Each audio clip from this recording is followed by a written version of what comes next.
Good morning everyone. चलिए start करते हैं आज की क्लास को। आज की क्लास में हम पढ़ेंगे चैप्टर 8। क्या नाम है उसका? भारत। जियोग्राफी सब्जेक्ट का। भारत, जलवायु, वनस्पति तथा वन्य प्राणी, ये चैप्टर 8 का नाम है। इंग्लिश में क्या नाम होगा? इंडिया, क्लाइमेट, वेजिटेशन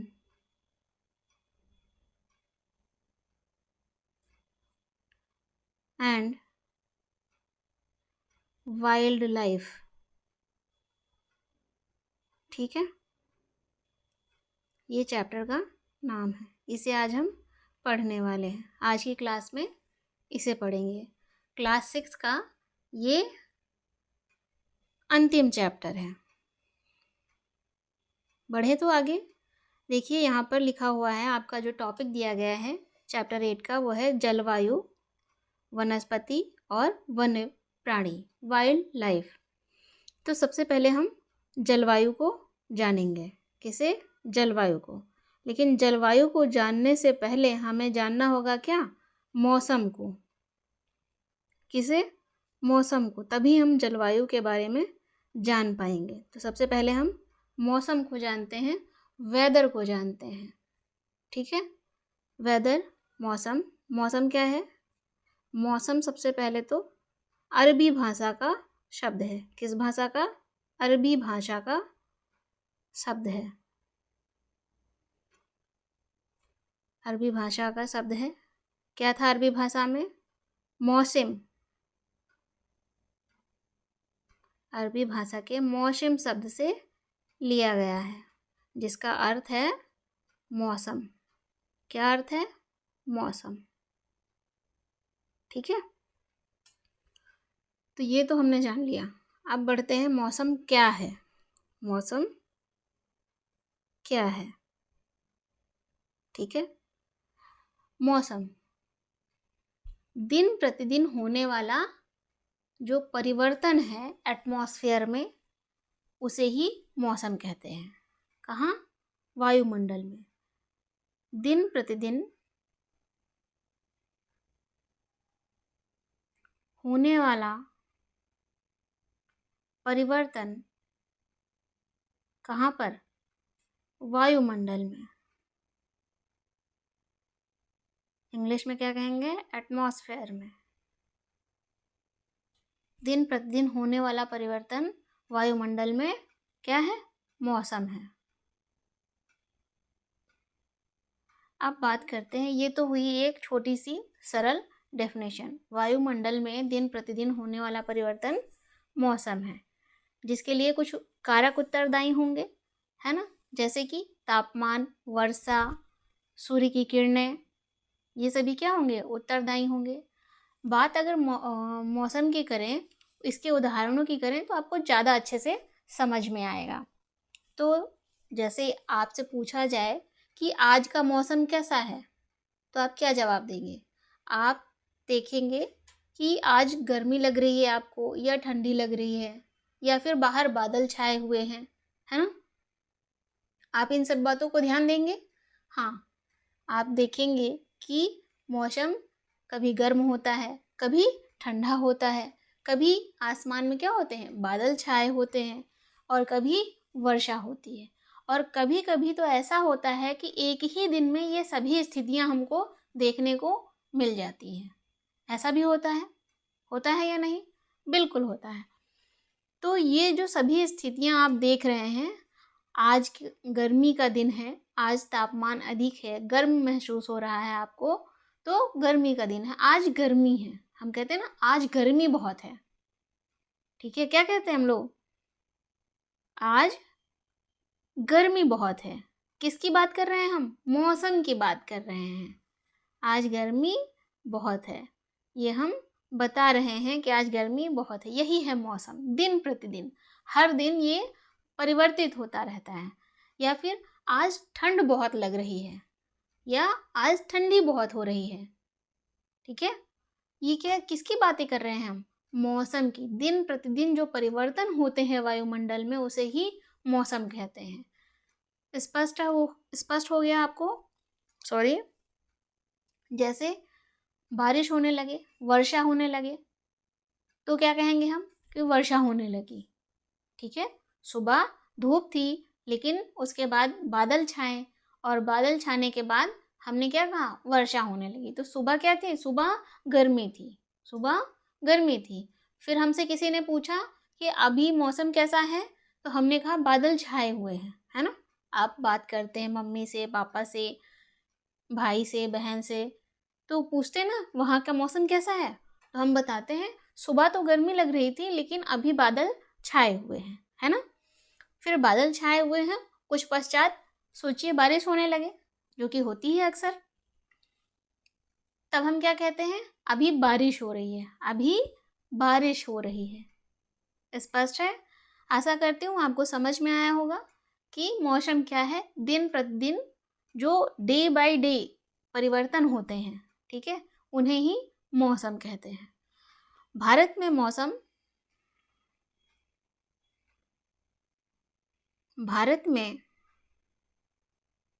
मौसम कौन कौन से हैं? एक मौसम तो किसका है? सर्दी का है, ठंडी का, है ना। ठंडी का मौसम होता है सर्दी का। और दूसरा गर्मी का। इसके पश्चात और कौन सा मौसम है? वर्षा का और शरद ऋतु का। ठीक है, शरद मौसम, शरद ऋतु।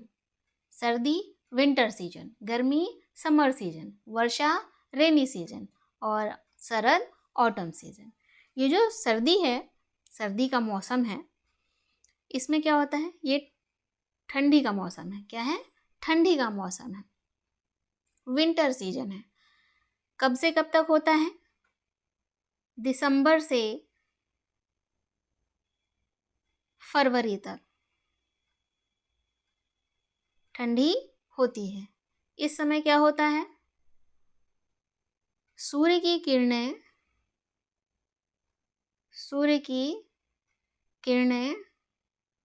सीधे नहीं पड़ती हैं, सीधे नहीं पड़ती हैं। इस समय सूर्य की किरणें कहाँ पड़ रही होती हैं? आपने क्लास 6 की एनसीईआरटी पढ़ते समय एक चैप्टर में पढ़ा था, याद आया? मकर रेखा के क्षेत्र में सूर्य की किरणें सीधी पड़ रही होती हैं। तो सर्दी के मौसम में दिसंबर से फरवरी तक सूर्य की किरणें सीधी नहीं पड़ती हैं, और यदि सूर्य की किरणें सीधी नहीं पड़ेंगी तो क्या होगा? ऊष्मा अधिक नहीं मिल पाएगी, सूर्य का प्रकाश अधिक नहीं मिलेगा, और जब प्रकाश अधिक नहीं मिलेगा, ऊष्मा अधिक नहीं मिलेगी, तो क्या होगा? गर्म क्षेत्र नहीं हो पाएगा, और क्षेत्र यदि गर्म नहीं हो पाएगा तो क्या होगा? ठंडा रह जाएगा, और ठंडा रह जाने के कारण क्या होगी? सर्दी पड़ेगी, है ना। जिससे सूर्य की किरणें सीधी नहीं पड़ती हैं। सब इसका परिणाम क्या प्राप्त होता है? तापमान कम होता है, और तापमान कम होगा तो ठंडी पड़ेगी, है ना, सर्दी होगी। तो उत्तर भारत में, कहाँ? उत्तर भारत में सर्दी पड़ती है, तापमान कम हो जाता है। ठीक है, अब बात कर लें गर्मी, समर सीजन की। क्या है समर सीजन? सबसे पहले तो जानते हैं कब तक होता है ये गर्मी का मौसम। गर्मी का मौसम मार्च से मई, मार्च से मई तक होता है गर्मी का मौसम। मार्च से मई तक का जो समय है, इस बीच क्या होगा? इस मौसम में, गर्मी के मौसम में, जो सूर्य की किरणें हैं कैसे पड़ती हैं? अधिकतर सीधे पड़ती हैं। क्या आपको याद है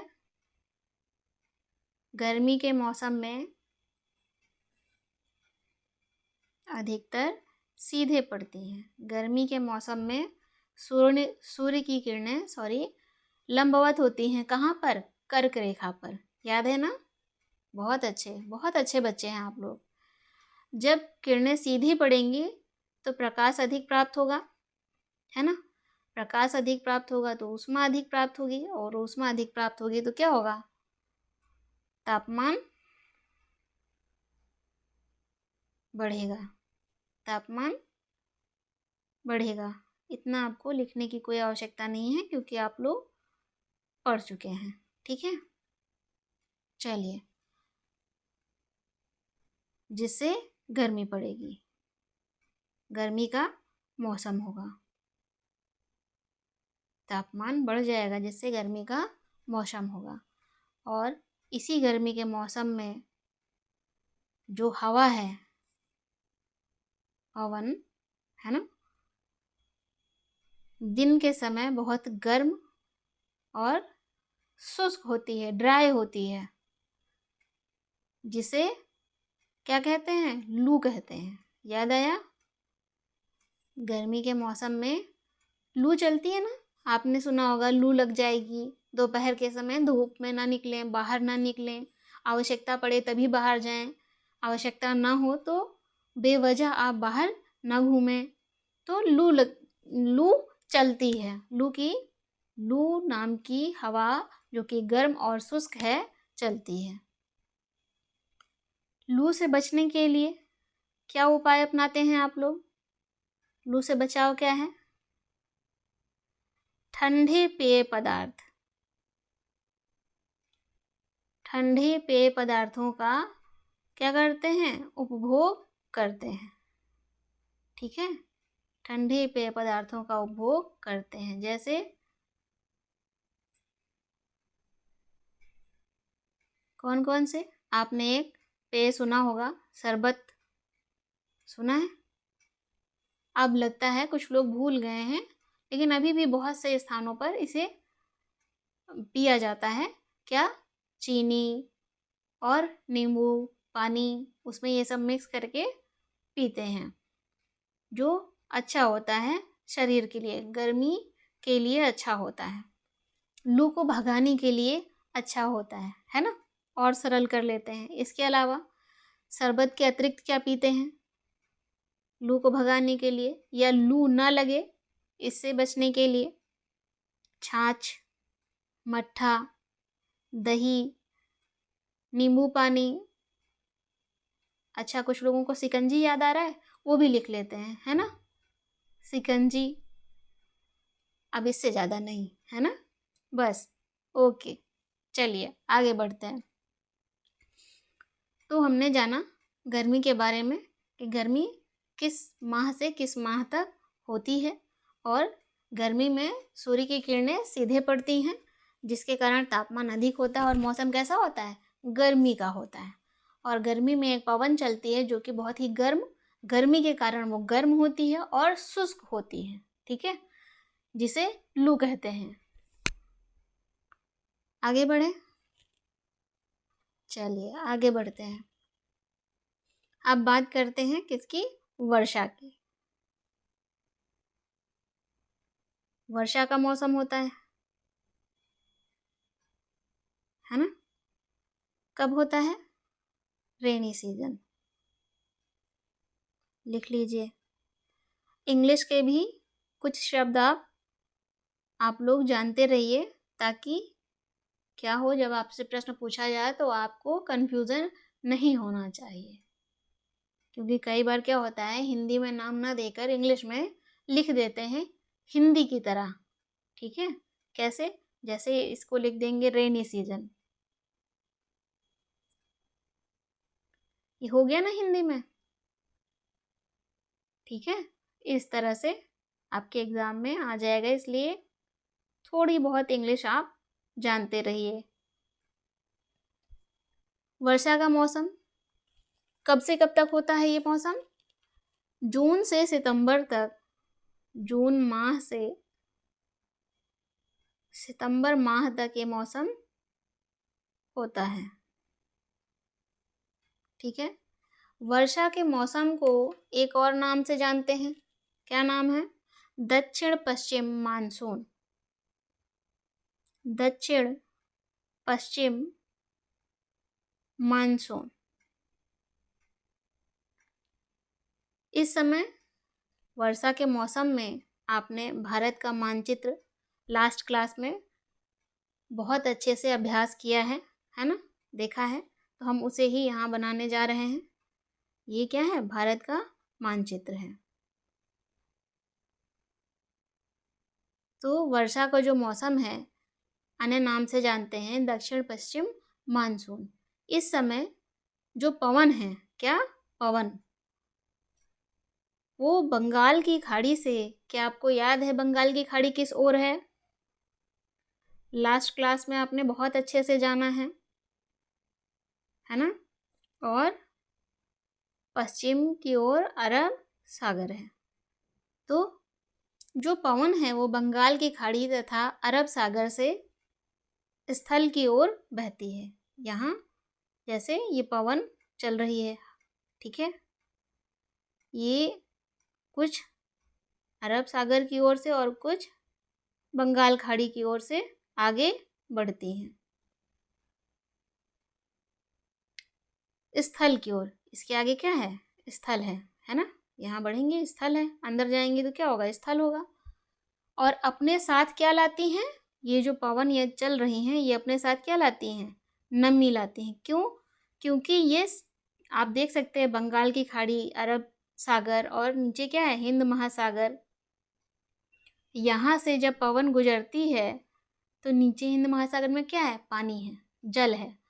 इस पानी की नमी, जल की नमी अपने साथ पवन लेकर चलती है, ठीक है, अपने साथ नमी लेकर चलती है। और इस नमी को पवन जो है जब पहाड़ों से, याद है आपको पश्चिमी घाट, जब पहाड़ों से टकराती है, ये पवन जो अपने साथ क्या लाई है? नमी लाई है।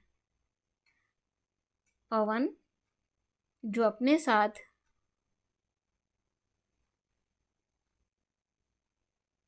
नमी लाई है वो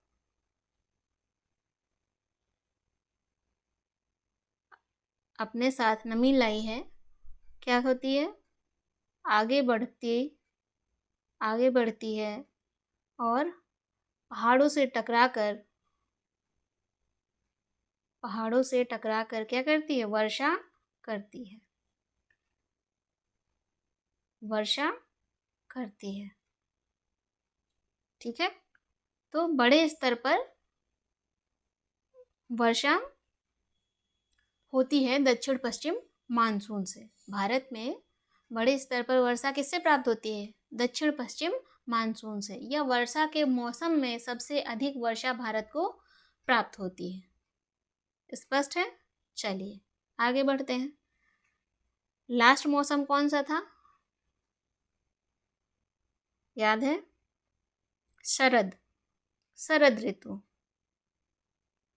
शरद का मौसम, जिसे इंग्लिश में ऑटम सीजन कहते हैं। कब से कब तक होता है ये मौसम? ये मौसम होता है अक्टूबर और नवंबर में। अक्टूबर और नवंबर में ये मौसम होता है।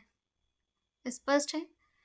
शरद ऋतु को एक और नाम से जानते हैं। जैसे वर्षा के मौसम को दक्षिण पश्चिम मानसून के नाम से जानते हैं, वैसे ही शरद ऋतु को मानसून के लौटने के मौसम के रूप में जानते हैं। किसे?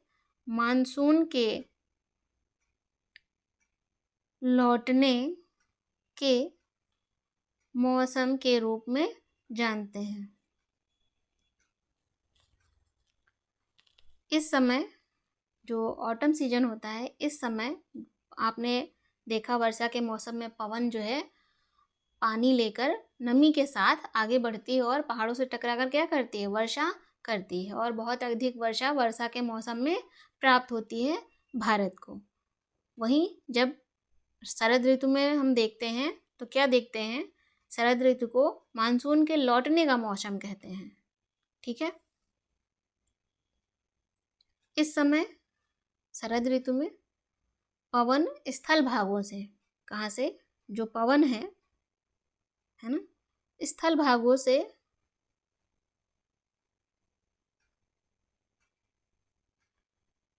लौटती है, लौटकर बंगाल की खाड़ी की ओर बहती है। कैसे? बंगाल की खाड़ी की ओर बहती है।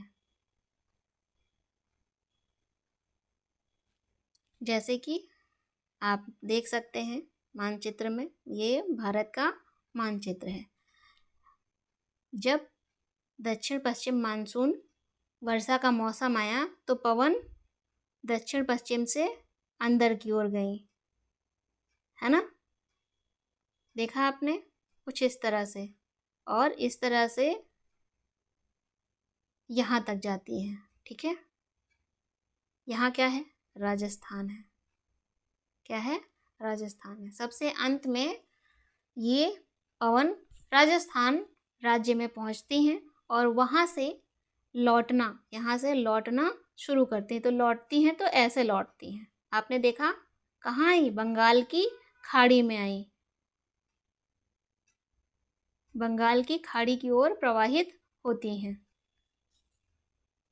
ठीक है, इनका मार्ग आपको स्पष्ट हो गया। गई इस तरह से थी और लौटी इस तरह से है। इसे ही यहाँ से क्या कर रही है? पवनें लौट रही हैं। यहाँ से पवन लौट रही है, इसे ही लौटता हुआ मानसून कहते हैं। क्या कहते हैं? लौटता हुआ मानसून कहते हैं। हुआ मानसून कहते हैं। और ये लौटता हुआ मानसून भारत के दक्षिणी भागों में, विशेषकर तमिलनाडु में, विशेषकर तमिलनाडु में, तमिलनाडु राज्य है, तमिलनाडु में वर्षा करता है। अत्यधिक वर्षा यहाँ पर होती है। विशेषकर तमिलनाडु में वर्षा होती है। लौटते मानसून से आपसे एक प्रश्न पूछा जाता है, लौटते मानसून से कहाँ वर्षा होती है, या भारत के किस राज्य में वर्षा होती है? तो उसका उत्तर क्या होगा? तमिलनाडु में। तमिलनाडु में लौटते मानसून से वर्षा होती है। तो इस तरह से आपने मौसम के बारे में जान लिया। गर्मी का मौसम, सर्दी का मौसम, वर्षा का मौसम और शरद ऋतु, जिसे लौटता मानसून या लौटने का मौसम भी कहते हैं। आपने जब मौसम के बारे में जान लिया तो अब बारी है जलवायु के बारे में जानने की। जलवायु क्या है? जलवायु है किसी स्थान पर, किसी स्थान पर अनेक वर्षों में, एक नहीं अनेक वर्षों में मापी गई मौसम की औसत दशा। कैसी? औसत दशा को जलवायु कहते हैं। जलवायु कहते हैं। ठीक है, कोई स्थान है, जैसे भारत को ही एक स्थान मान ले, तो यहाँ कई वर्षों तक देखेंगे कि अधिक कौन सा मौसम रहता है। तो हम देखते हैं, हम पाते हैं कि यहाँ पर गर्मी का मौसम अधिक समय तक रहता है, जिससे हम कहते हैं कि यहाँ की जो जलवायु है वो कैसी है? गर्म है। कैसी है? गर्म है। जिसके कारण भारत की जलवायु कैसी है? गर्म है ना। इसे उष्ण कटिबंध भी कहते हैं। उष्ण का अर्थ क्या होता है? गर्म। कटिबंध रीजन, गर्म क्षेत्र है। कटिबंध को इंग्लिश में क्या कहेंगे? रीजन। ये क्या है? क्षेत्र। रीजन क्षेत्र, गर्म क्षेत्र है। भारत कैसा है? गर्म क्षेत्र है, क्योंकि ज़्यादा समय तक वर्ष के अधिकतर माह में गर्मी हमें देखने को मिल जाती है। इसलिए भारत का जो क्षेत्र है भारत में जो जलवायु है वो कैसी है? गर्म है। इसे उष्णकटिबंध भी कहते हैं। बात करें और इस उष्णकटिबंध को क्या कहते हैं? ये जो जलवायु है मानसूनी जलवायु। कैसी जलवायु है? मानसूनी जलवायु है। इसे एक नाम देते हैं, मानसूनी जलवायु कहा जाता है। यदि जलवायु की बात करें तो मानसूनी जलवायु है। और यहाँ पर भारत में जो वर्षा होती है, क्या वर्षा होती है, अधिकतर वर्षा किन पवनों से होती है? मानसूनी पवनों से। आपने अभी जिन पवनों के बारे में जाना वो पवनें किस नाम से जानी जाती है? मानसूनी पवनों से अधिकतर वर्षा होती है। स्पष्ट है? गर्म क्षेत्र में होने के कारण भारत की स्थिति कैसी है? गर्म क्षेत्र में होने के कारण अधिकतर वर्षा मानसूनी पवन से होती है। ठीक है, आगे बढ़े। वर्षा, भारत में वर्षा मानसूनी पवन से होती है, स्पष्ट हो गया। तो भारत में जो कृषि होती है, क्या भारत में जो कृषि होती है, एग्रीकल्चर, किस पर निर्भर है? वर्षा पर, मानसून पर निर्भर है। ठीक है, जब कहें या आप समाचार पत्र में या मीडिया के माध्यम से या न्यूज़ चैनल के माध्यम से आप सुनते हैं कि इस बार मानसून कैसा होगा? अच्छा होगा, मानसून अच्छा होगा। इसका अर्थ क्या होगा? जब आप कहीं ये सुने कि मानसून अच्छा है भारत का इस बार, अर्थात पर्याप्त वर्षा और प्रचुर मात्रा में वर्षा होगी। मानसून अच्छा होने का क्या तात्पर्य है? पर्याप्त वर्षा होगी और प्रचुर मात्रा में वर्षा होगी।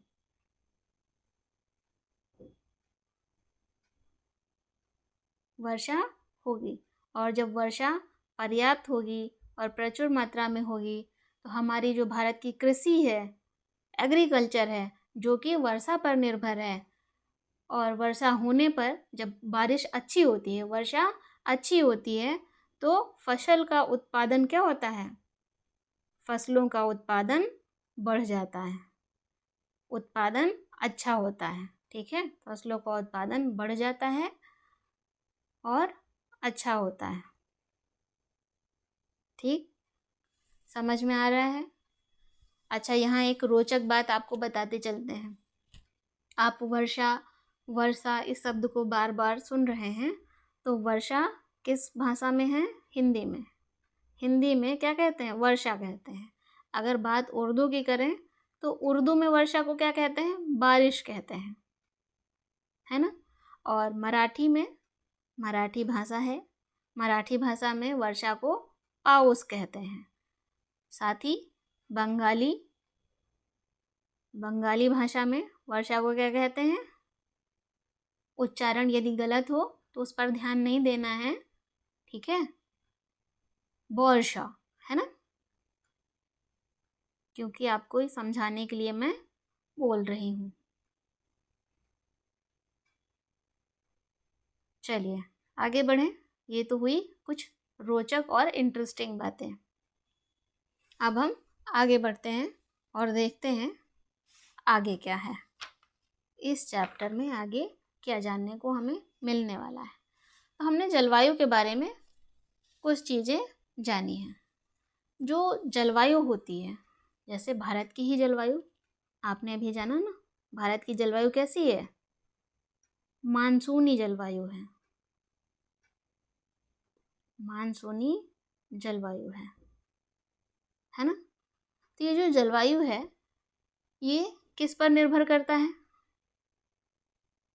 स्थिति, ऊंचाई,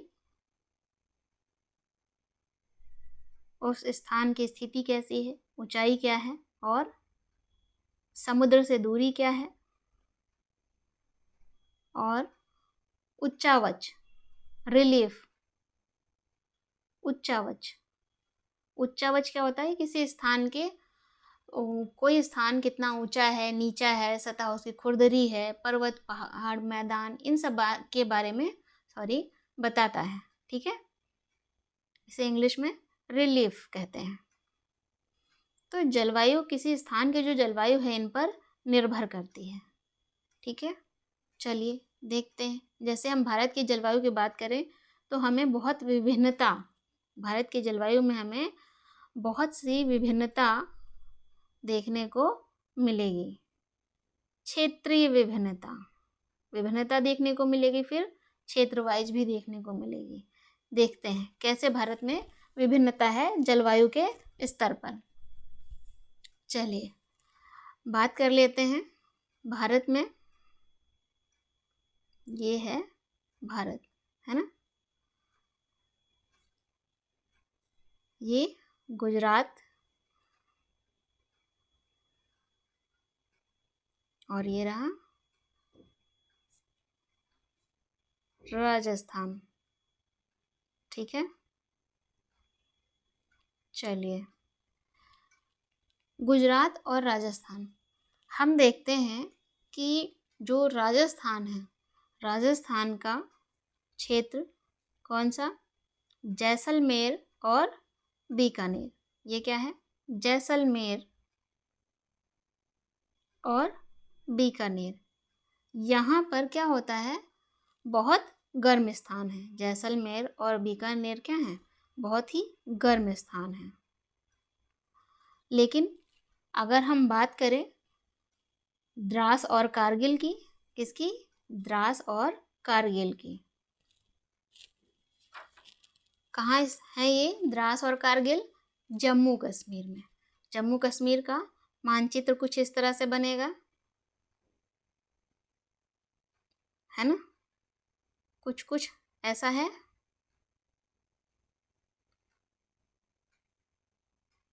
ठीक है, ये जम्मू कश्मीर है, ये कारगिल और ये रहा द्रास। कारगिल और द्रास। यहाँ पर ये जो क्षेत्र है कारगिल और द्रास, यहाँ पर क्या है? बहुत ही ठंड पड़ती है, बहुत ही ठंड पड़ती है। कैसी ठंड? बर्फीली ठंड। आप देख रहे हैं भारत के ही एक भाग में बहुत गर्म स्थल है और एक भाग है जहाँ पर बहुत ही ठंड पड़ती है। वहीं यदि हम बात करें, इसे आप नीचे लिख लीजिए, जम्मू कश्मीर, ताकि आपको कन्फ्यूज़न ना हो। जम्मू कश्मीर आज के समय में राज्य नहीं है, क्या है? केंद्र शासित प्रदेश हैं। 2019 में इन्हें बनाया गया है केंद्र शासित प्रदेश।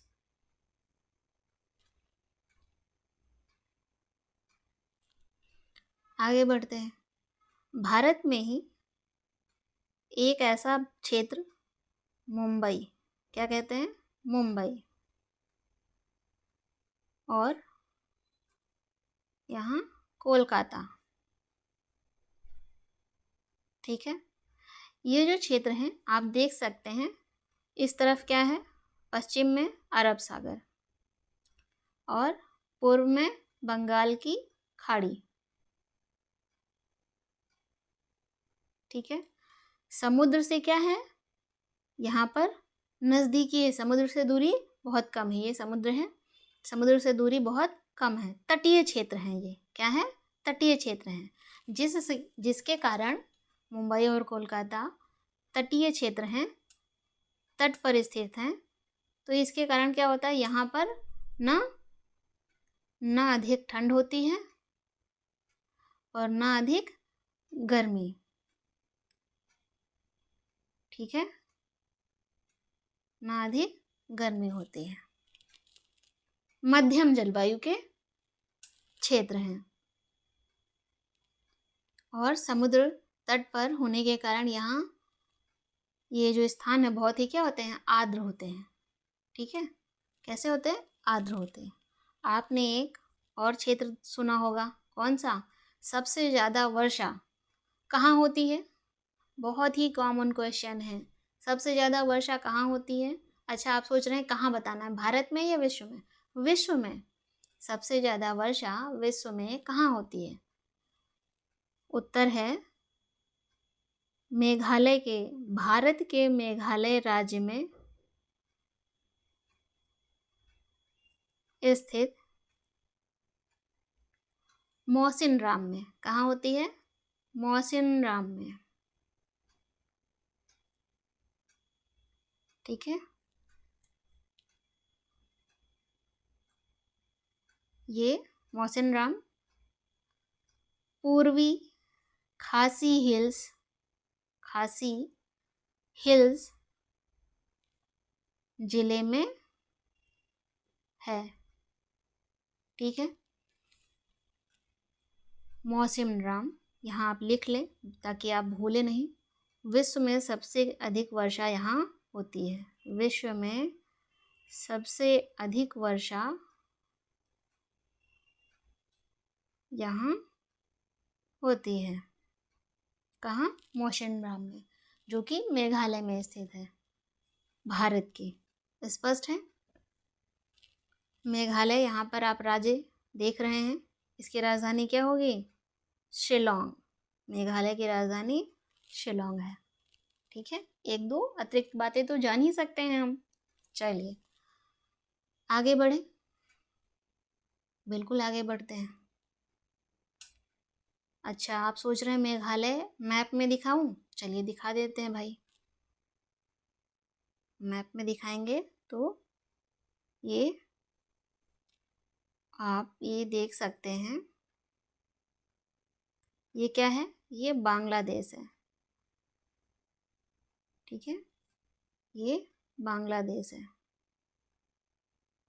और इसी के साथ ये ऐसी सीमा लगी हुई है, ये मेघालय है। ये इतना बड़ा नहीं है, आपको बताने के लिए मैंने बड़ा करके दिखाया है। यहाँ मेघालय है। स्पष्ट है? लोकेशन आपको स्पष्ट रहे कि कहाँ पर है। तो हमने स्थितियाँ देखी, विविधता समझ में आ रही है? नहीं समझ में आई? चलिए अब एक ही मैप में हम सब कुछ एक साथ ड्रॉ कर लें तो हमें समझ में आ जाएगा कि किस तरह से जलवायु में विविधता भारत में देखने को मिलती है। जैसे कि ये गुजरात और ये राजस्थान। राजस्थान में हमने जाना जैसलमेर और बीकानेर। जैसलमेर और बीकानेर, यहाँ की जलवायु कैसी है? गर्म है। अब बात करते हैं द्रास और कारगिल की। किसकी? कारगिल की। कारगिल, ये क्या है? द्रास। यहाँ की जलवायु कैसी है? बर्फीली ठंड यहाँ पड़ती है। कैसी? बर्फीली ठंड। ये मुंबई और ये कोलकाता। यहाँ पर क्या है? यहाँ पर ना अधिक ठंड पड़ती है और ना अधिक गर्मी। ठीक है, आपने देख लिया। और साथ ही इससे लगा हुआ मेघालय, जहाँ पर मौसिनराम में सबसे अधिक वर्षा होती है, विश्व की सबसे अधिक वर्षा यहाँ होती है। स्पष्ट है? तो आप देख सकते हैं भारत में ही एक स्थान पर गर्म जलवायु है, एक गर्म मौसम है, एक जगह पर ठंड पड़ रही है बहुत। जम्मू कश्मीर में मुंबई और कोलकाता ऐसे क्षेत्र हैं, ना अधिक ठंडी पड़ती है ना अधिक गर्मी पड़ती है। आप एक तरह से भी कह सकते हैं कि वहाँ का मौसम बहुत ही सुहाना है, हालांकि वहाँ आर्द्रता पर्याप्त होती है। और मेघालय में बारिश बहुत होती है, वर्षा बहुत होती है। तो विविधता देख रहे हैं आप, कितनी विविधता है। अलग अलग क्षेत्र में, भारत में ही अलग अलग स्थानों पर अलग अलग मौसम है ना, देखने को मिलते हैं। हम इस क्षेत्रीय विभिन्नता का अनुभव कर सकते हैं। आगे बढ़ें, चलिए अब अगले टॉपिक की ओर बढ़ते हैं। क्या है अगला टॉपिक? प्राकृतिक वनस्पति। प्राकृतिक वनस्पति इंग्लिश में क्या कहेंगे? Natural vegetation.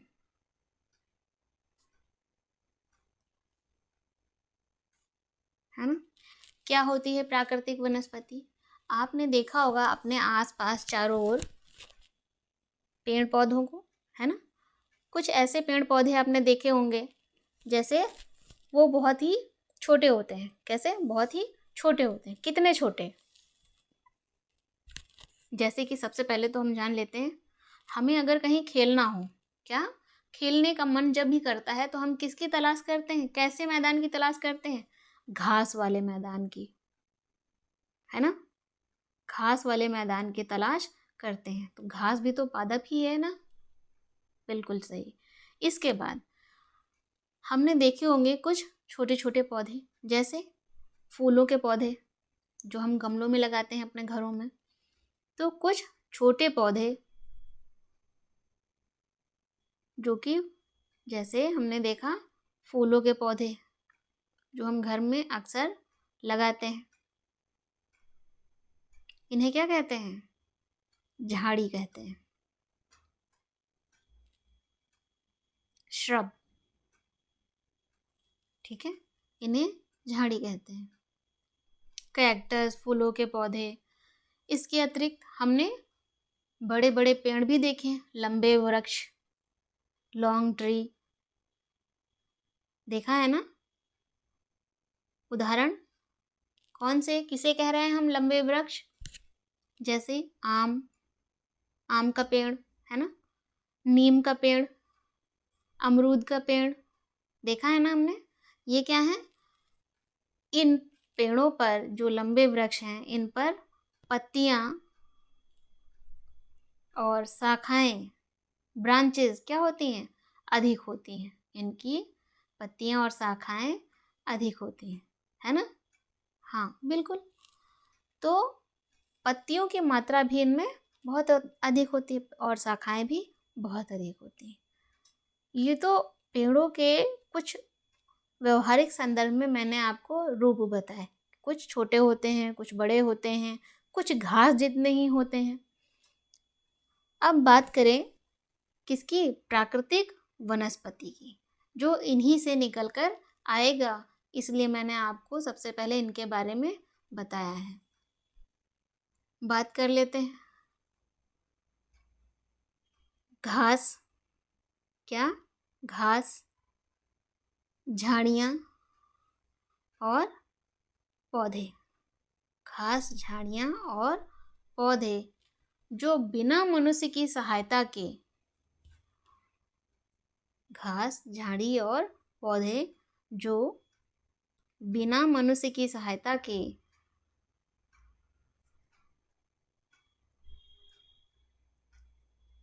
उपजते हैं या उगते हैं, है ना? उन्हें क्या कहते हैं? प्राकृतिक वनस्पति कहते हैं। प्राकृतिक वनस्पति कहते हैं, ठीक है? प्राकृतिक वनस्पति कहते हैं।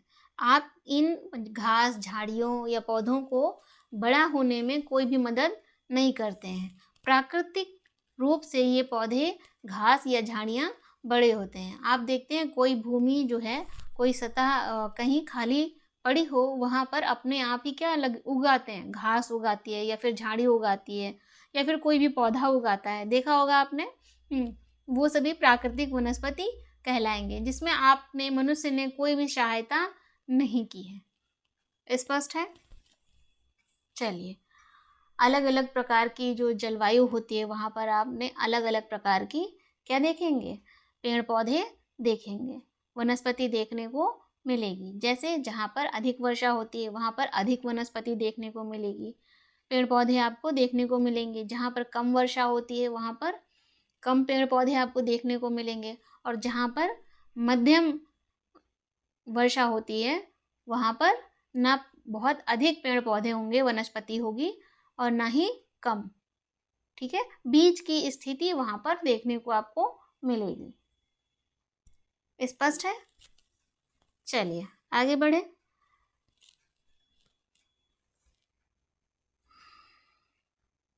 वनस्पति, आप ये प्राकृतिक वनस्पति फॉरेस्ट में देख सकते हैं, जिन्हें जंगल कहते हैं ना।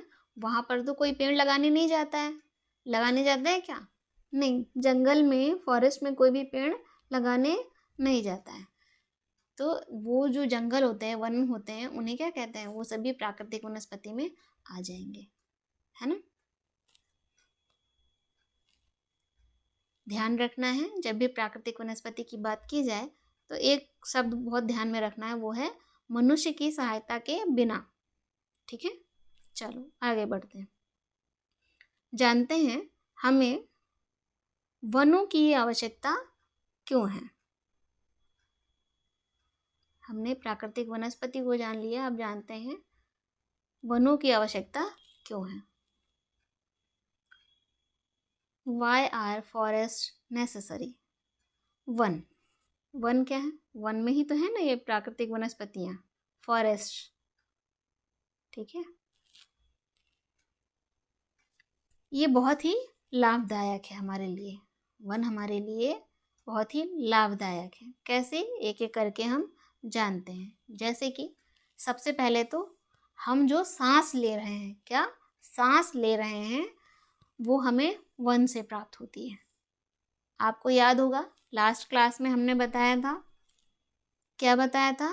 पेड़ पौधे कार्बन डाइऑक्साइड ग्रहण करते हैं। पेड़ पौधे, वनों में क्यों क्या होता है? पेड़ पौधे, घास, झाड़ियाँ, ये सब होते हैं ना। तो जो पेड़ पौधे होते हैं वो क्या करते हैं? कार्बन डाइऑक्साइड ग्रहण करके अपना भोजन बनाते हैं और ऑक्सीजन छोड़ते हैं। क्या करते हैं? ऑक्सीजन छोड़ते हैं। जो ऑक्सीजन पेड़ पौधे छोड़ते हैं, उसी ऑक्सीजन का उपयोग करते हैं हम। मानव उसी ऑक्सीजन का उपयोग करता है। हम जीवित रहने के लिए क्या ऑक्सीजन आवश्यक है? मानव प्रजाति के जीवित रहने के लिए क्या है? ऑक्सीजन आवश्यक है। तो पेड़ पौधे, सबसे पहला लाभ तो यही है कि हमारे जीवित रहने में, मानव प्रजाति के जीवित रहने में इनकी बहुत बड़ी भूमिका है। इसके अतिरिक्त जो पेड़ पौधे होते हैं, पेड़ पौधे की जड़ें, पेड़ पौधे की जो जड़ें होती हैं वो मिट्टी को बांधे रखती हैं। क्या करती हैं? मिट्टी को बांधे रखती हैं। मिट्टी को यदि ना बांधें, पेड़ पौधे यदि काट दिए जाएं तो क्या होगा? आपने जाना है क्लास में, है ना। एक क्लास में यदि आपने की होगी तो याद होगा आपको, नहीं किया कोई बात नहीं। मिट्टी को बांधे रखती हैं। यदि पेड़ पौधे काट दिए जाएं तो मिट्टी का कटाव होने लगता है। क्या होने लगता है? कटाव होने लगता है। आपने अपरदन शब्द सुना होगा लास्ट क्लास में आपने सुना होगा। तो क्या होता है, जैसे वर्षा का पानी पड़ता है तो आसानी से मिट्टी के जो छोटे छोटे कण हैं वो वर्षा जल के साथ बह जाते हैं। लेकिन जब पेड़ पौधे लगे होते हैं तो जड़ें जो हैं उस मिट्टी को बांधे रखती हैं, जिसके कारण वो आसानी से जो मिट्टी के कण होते हैं वो नहीं जाते हैं। ठीक है, तो वहीं पर मिट्टी क्या होती है? रुकी रहती है। तो मिट्टी का कटाव नहीं होता है। इस तरह से आप कह सकते हो कि जो पेड़ पौधे हैं वो मिट्टी के अपरदन को रोकते हैं, कटाव को रोकते हैं, है ना। इसके अतिरिक्त क्या होता है? क्या लाभ है हमें वनों से? वन, जंगल, है ना। वन, जंगल। यदि हमें खाना बनाना हो, यदि हमें खाना बनाना हो तो हमें संसाधन चाहिए, सामग्री चाहिए। चाहिए कि नहीं चाहिए? सबसे पहले तो चूल्हा जलाने के लिए हमें ईंधन की आवश्यकता होगी। किसकी? ईंधन की, जो कि हमें जंगल से प्राप्त होगा। लकड़ी, सूखी पत्तियाँ, सूखी लकड़ी, ये सब हमें जंगल से प्राप्त होता है। ईंधन और लकड़ी। इसके अतिरिक्त आपके पास यदि जानवर हैं तो उन्हें चारा खिलाना होगा, है ना, तभी तो दूध देंगे या आपके कार्य में मदद करेंगे। वो चारा आपको कहाँ से मिलेगा? जंगल से मिलेगा। यदि आप बीमार हो जाएं तो क्या आपको जंगल से मिल जाएगा? जड़ी बूटियां, है ना। इसके साथ ही हम लाख भी प्राप्त करते हैं। इसके अतिरिक्त शहद, जो कि बहुत ही स्वादिष्ट होता है, ये भी हमें वनों से प्राप्त होता है। और इसके अतिरिक्त गोंद और भी बहुत सारी खाने वाली चीज़ें हमें प्राप्त होती हैं। खाने की चीज़ें जैसे आम, अमरूद, बेर और कितनी सारी चीज़ें हैं, आप स्वयं ही याद कर सकते हैं क्या क्या आपको प्राप्त होता है। जो वन होते हैं, क्या वन वन में घास, झाड़ी, पेड़ पौधे ये सब शामिल हैं। ठीक है। जो वन होते हैं ये वन्य जीवों के प्राकृतिक निवास हैं। किसके? वन्य जीवों के प्राकृतिक निवास होते हैं। वाइल्ड लाइफ के प्राकृतिक निवास होते हैं। प्राकृतिक घर है वन्य जीवों का। क्या? वन। वन जो है वो वन्य जीवों के प्राकृतिक घर हैं, है ना। यदि हम जो वन के पेड़ पौधे हैं उनकी कटाई कर दें तो क्या होगा? प्राकृतिक जो वनस्पतियां हैं वो क्या हो जाएंगी? समाप्त हो जाएंगी या कम हो जाएंगी, जिससे नुकसान पड़ेगा किस पर? वन्य जीवों पर। वन्य जीवों पर, क्योंकि उनका आवास नष्ट होगा तो उन पर भी तो असर होगा ना। वो उनके जीने में, जीवित रहने में क्या होगी? समस्या आएगी। उनके जीवन के जो जीवन यापन है वो प्रभावित होगा, है ना। इसलिए हमें अधिक से अधिक पेड़ लगाने चाहिए और उनकी रक्षा करनी चाहिए। लोगों को बताना चाहिए पेड़ों के महत्व के बारे में। जैसे आपने देखा होगा 5 जून को प्रतिवर्ष एक दिवस मनाते हैं। कौन सा? विश्व पर्यावरण दिवस। इस दिन पेड़ बड़े स्तर पर लगाए जाते हैं और लोगों को जागरूक किया जाता है कि पेड़ लगाइए और पेड़ जो लगे हुए हैं उन्हें बचाइए, है ना। चलिए आगे बढ़ें। अब बात करते हैं, अगला टॉपिक यहीं पर कनेक्ट हो जाता है, जो कि है वन्य जीव, वाइल्ड लाइफ। आपने पहले ही जान लिया, जो वन्य जीव हैं, वन्य प्राणी हैं, उनका घर क्या है? वन है, फॉरेस्ट है। वन्य जीवों का घर है फॉरेस्ट, निवास स्थान वन है। वन के अंतर्गत ये सब शामिल हैं, याद रखिएगा। पेड़ पौधे,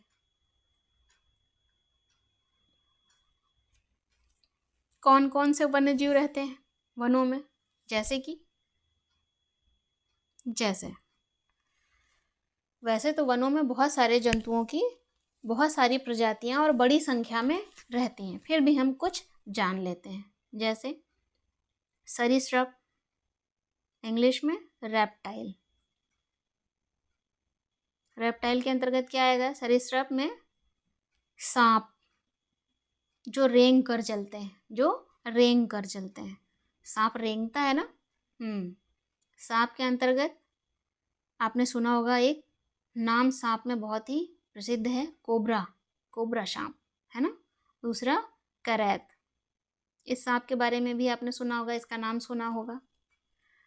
तो ये वन में रहते हैं। इसके अतिरिक्त कौन? एम्फीबियंस।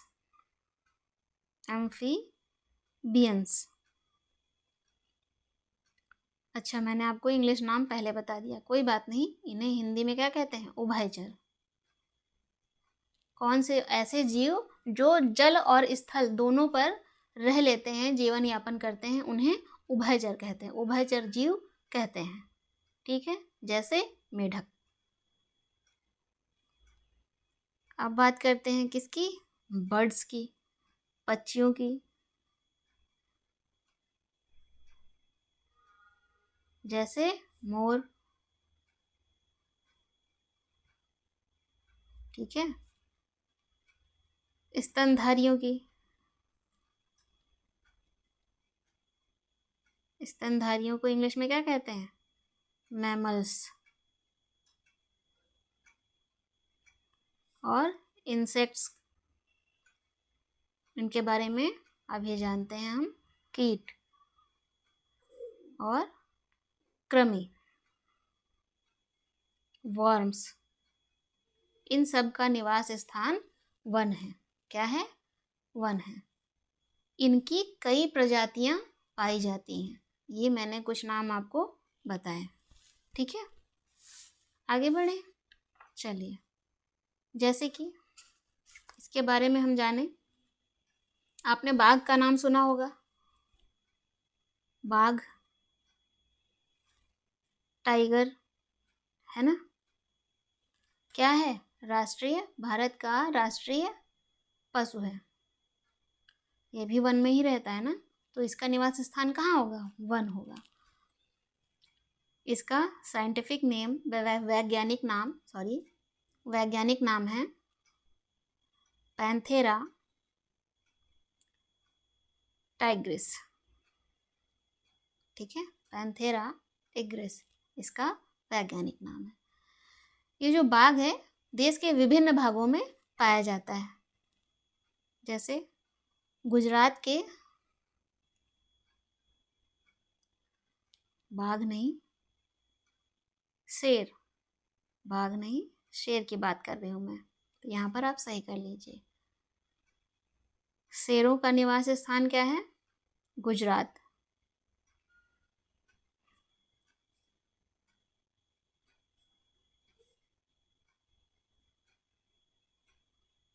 कौन से शेर? एशियाई शेर। एशियाई शेर पाए जाते हैं गुजरात में, ठीक है। और हाथी और एक सींग वाला गैंडा, एक सींग वाला गैंडा कहाँ पाया जाता है? असम के जंगलों में, असम के जंगलों में मिलता है। ये वन्यजीव असम के जंगलों में पाए जाते हैं। और हाथी केरल और कर्नाटक में भी मिलता है। केरल राज्य और कर्नाटक राज्य में भी मिलता है। बात करें ऊंट की, आपने ऊंट देखा होगा ना, कैमल। ये कहाँ पर पाया जाता है? रेगिस्तान में, भारत के रेगिस्तान में पाया जाता है। वहीं एक नाम बहुत चर्चा में रहता है, जंगली गधा। ये कहाँ देखने को मिलता है? कच्छ के रण में, कच्छ के रण में। कहाँ है ये? गुजरात। कहाँ है? गुजरात। इसके अतिरिक्त और भी जीव हैं, वन्य प्राणी हैं, जो वनों में पाए जाते हैं, वनों में जिनका निवास स्थान है। जैसे जंगली बकरी, हिम तेंदुआ, स्नो लेपर्ड, भालू, ये सभी हिमालय क्षेत्र में पाए जाते हैं, ठीक है। इसके अतिरिक्त और भी बहुत सारे जीव हैं। बात कर लेते हैं पक्षियों की। आपने जाना बर्ड्स में मोर को। किसे? मोर को। मोर क्या है? भारत का राष्ट्रीय पक्षी है। भारत का राष्ट्रीय पक्षी है। क्या नाम है इसका? वैज्ञानिक नाम है पावो क्रिस्टेटस। पाओ क्रिस्टेटस, ये इसका वैज्ञानिक नाम है, ठीक है। इसके अतिरिक्त और भी बहुत सारे पक्षी पाए जाते हैं, जैसे कि तोता, मैना, कबूतर, बुलबुल, बत्तख, ये सभी भी, इन सभी का निवास स्थान क्या है? वन। इन सभी का निवास स्थान वन है। और इन पक्षियों के लिए कई राष्ट्रीय उद्यान भी बनाए गए हैं, ठीक है, जो इनके निवास को, घर को क्या करते हैं? संरक्षित करते हैं। सांप के बारे में आपने जान लिया है। अब बात कर लेते हैं, ये जो आपने जाना कि भिन्न भिन्न प्रकार के जो जीव जंतु हैं, वन्य प्राणी हैं, वो भारत के भिन्न भिन्न क्षेत्रों में पाए जाते हैं बड़े स्तर पर। कहाँ? वनों में। यदि वनों को काट दिया जाए और इन जानवरों का क्या किया जाए? शिकार किया जाए, तो क्या होगा? इन वन्य जीवों की जो प्रजातियां हैं, वनों को यदि बड़े स्तर पर क्या किया जाए? काटा जाए और इन जानवरों का जो वन्य जीव हैं शिकार किया जाए बड़े स्तर पर, तो क्या होगा? वन्य जीव प्रजातियां तेजी से घटेंगी। वन्य जीव प्रजातियां तेजी से घटेंगी, इनकी संख्या घटेगी। अगर वनों को काट देंगे तो भी इनका निवास स्थान या घर जो है नष्ट हो जाएगा, तब भी ये इन जीवन यापन करने में इनके लिए क्या होगी? समस्या उत्पन्न होगी, और समस्या उत्पन्न होगी तो इनकी संख्या जो है वो घटेगी। और यदि इनका शिकार किया जाएगा इन जीवों का, तो भी इनकी संख्या घटी जाएगी और धीरे धीरे करके ये प्रजातियां जो वन्य जीव आपने जाने हैं एक एक करके समाप्त हो जाएंगे। इनको बचाने के लिए बहुत से क्या बनाए गए हैं? नेशनल पार्क बनाए गए हैं। वन्य जीवों को बचाने के लिए क्या किया जा रहा है? नेशनल पार्क, पशु विहार, नेशनल पार्क, पशु विहार और जीवमंडल आरक्षित क्षेत्र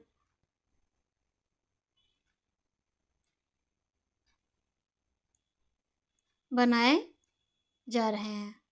इसके अतिरिक्त सरकार ने क्या किया है? हाथी और बाघ, इन्हें बचाने के लिए, इनकी संख्या बहुत ही कम हो गई थी, इन्हें बचाने के लिए परियोजनाएं चलाई गई हैं। जैसे कि बाघ परियोजना, बाघ को बचाने के लिए बाघ परियोजना कब चलाई गई थी? 1973 में शुरू की गई थी, ठीक है। और हाथी परियोजना कब शुरू की गई? सरकार ने इस दिशा में पहल की ताकि इनकी संख्या बची रहे और धीरे धीरे करके बढ़े भी। वर्ष 1992 में ये परियोजना शुरू हुई थी, जिससे इनकी संख्या में लगातार वृद्धि हुई है और ये परियोजनाएं सफल भी हुई हैं। आपने हाथी के संदर्भ में देखा होगा कि हाथी के जो दांत होते हैं उनका अवैध व्यापार होता है। इसके दांतों के लिए इनको मार दिया जाता है। तो हम क्या कर सकते हैं? या कुछ जानवरों की जो सींग होती है वो भी बहुत उपयोगी होती है। यह विश्व के स्तर पर उनकी मांग बहुत अधिक होती है, जिससे क्या होता है? इनका शिकार किया जाता है, ठीक है। तो हम इन्हें लेने से क्या कर सकते हैं? मना कर सकते हैं। और अन्य जीवों के सींग से भी बहुत सारी वस्तुएं बनती हैं, तो हम उन्हें खरीदने से क्या कर सकते हैं? मना कर सकते हैं। हम अपनी ओर से ये शुरुआत कर सकते हैं, जिससे इन्हें मारा नहीं जाएगा, ठीक है। इन्हें परेशान नहीं किया जाएगा। ध्यान रहे क्या? प्रत्येक वर्ष हम लोग क्या मनाते हैं? वन्य जीव सप्ताह मनाते हैं।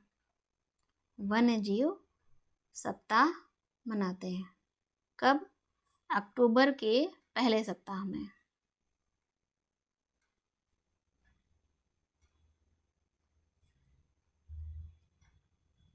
इनकी सुरक्षा के लिए, इन्हें संरक्षित करने के लिए, इन्हें प्रोटेक्ट करने के लिए लोगों को बताते हैं, लोगों में जागरूकता लाने के लिए, ठीक है, ये सप्ताह मनाया जाता है। अच्छा, आपने एक शब्द सुना होगा, बहुत अच्छा है, प्रवास पक्षी, माइग्रेटरी बर्ड, सुना है? क्या होते हैं ये माइग्रेटरी बर्ड्स? प्रवास पक्षी या प्रवासी पक्षी। वे पक्षी होते हैं, प्रवासी पक्षी उन पक्षियों को कहते हैं जो एक स्थान से दूसरे स्थान पर जाते हैं। आमतौर पर ये प्रजनन करने के लिए, भोजन और अपने बच्चों का पालन पोषण करने के लिए एक स्थान से दूसरे स्थान पर जाते हैं। पर प्रश्न ये है कि ये पक्षी एक स्थान से दूसरे स्थान पर जाते ही क्यों हैं?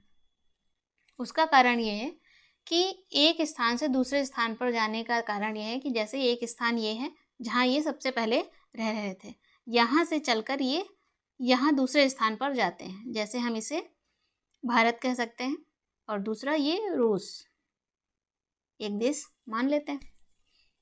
ठीक है, यहाँ पर ठंड बहुत अधिक होती है, रूस में ठंड बहुत अधिक होती है इस स्थान पर। तो क्या होता है, इससे बचने के लिए और अपना जीवन जीने के लिए क्या करते हैं, यहाँ से प्रवास करते हैं और भारत आ जाते हैं। भारत में रूस की तुलना में, इस देश की तुलना में, या जहाँ भी वो हैं पहले, जहाँ भी उनकी पहली स्थिति है वहाँ पर ठंड बहुत अधिक पड़ती है। उस स्थिति से बचने के लिए वो दूसरे देश में चले जाते हैं जहाँ पर अपेक्षाकृत ठंड कम होती है, जिसके परिणाम स्वरूप वो जब तक ठंड वहाँ पर कम रहते हैं, इस स्थान पर जब तक ठंड कम नहीं हो जाती, अर्थात गर्मी थोड़ी सी बढ़ जाए, तब तक ये दूसरे स्थान पर रहते हैं और यहाँ रहकर, दूसरे स्थान पर रहकर वो क्या करते हैं, प्रजनन करते हैं, भोजन और अपने बच्चों का पालन पोषण भी करते हैं। तो प्रतिकूल परिस्थितियों से बचने के लिए बेहतर आवास और खाद्य संसाधन की तलाश में ये पक्षी लंबी दूरी तय करते हैं। प्रवास पक्षी क्या करते हैं? अच्छा, यहाँ उदाहरण दिया है रूस और भारत का, तो यहाँ से साइबेरियन क्रेन आते हैं, फ्लेमिंगो, ठीक है, ये भारत आते हैं। स्पष्ट है? साइबेरियन क्रेन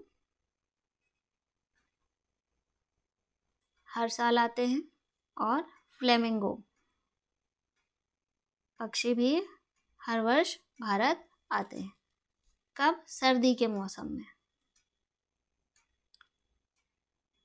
ठीक है, चलिए, इसी के साथ ये चैप्टर भी समाप्त होता है और क्लास 6 की एनसीईआरटी भी समाप्त होती है। अब हम अगली क्लास में मिलेंगे, अगली क्लास की ज्योग्राफी की एनसीईआरटी के साथ, क्लास 7 चैप्टर 1 और ज्योग्राफी। ओके, थैंक यू, फिर मिलते हैं अगली क्लास में।